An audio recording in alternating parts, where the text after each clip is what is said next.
Have you ever been out in nature walking along and seen a cone draining water and been like, hey, I want to know the rate of change of the height of the water level in that cone? It's just fascinating. Well, here's the video for you.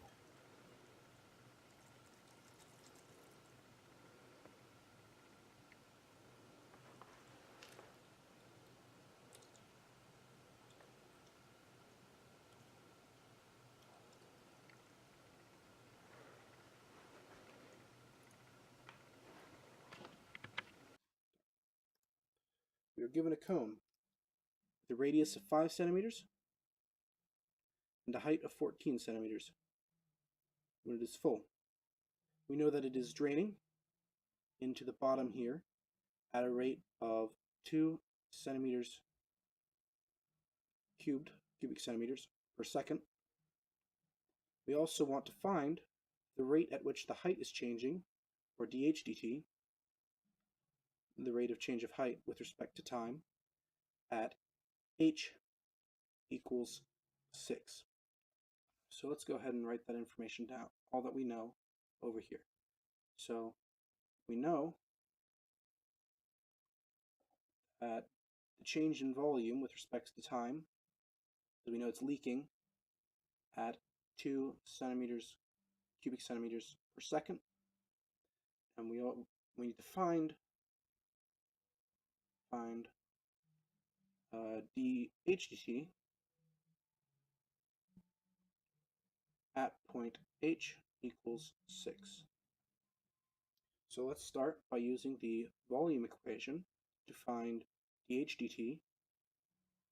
So V equals 1/3 pi r squared times the height. We can take the derivative of that, which will give us dV dt, which is something we know, equals 1/3 pi times, and we have to use chain rule, so r squared times dH dt, and plus 2rh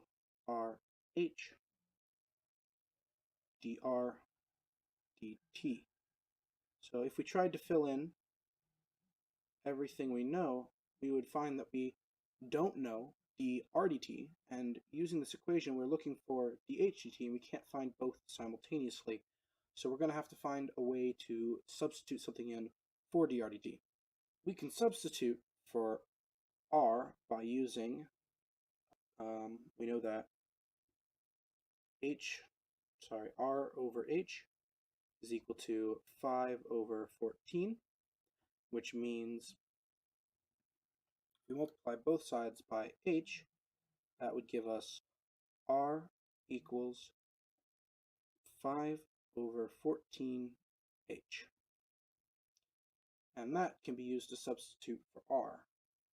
So now we have a new equation, v equals 1/3 pi.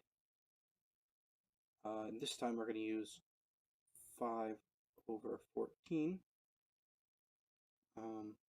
squared times h.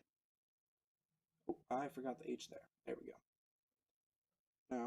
Now, 5 times 5 is 25. 5, and then we know that it's going to be 14 squared times 3, which will just happen to be 588. So that is our fraction, times, of course, our good old pi, because we have to keep that around, times the height cubed. We now have an equation that we can take the derivative of in terms of h. No r in there, so when we take this derivative, there won't be dr dt, and we can actually solve for it with what we know. So let's take the derivative. dv dt is equal to, this is actually going to be pretty straightforward, because all it's going to be is our 3 outside 25, 588 times pi times h squared dh dt. Because we're doing implicit differentiation, you use dH dt. Now we're going to take this new equation, and we can plug in what we know. So of course we're going to keep 3, that's whatever, times whatever we come up with, which will be 25 over 588 pi times h, which we know h at this point, we want h to be equal to 6. So h is going to be, instead of h, we're just going to put in 6, and that's of course squared. And then we're going to put in dh. Now of course, we're still multiplying by dh dt. That is what we want to find.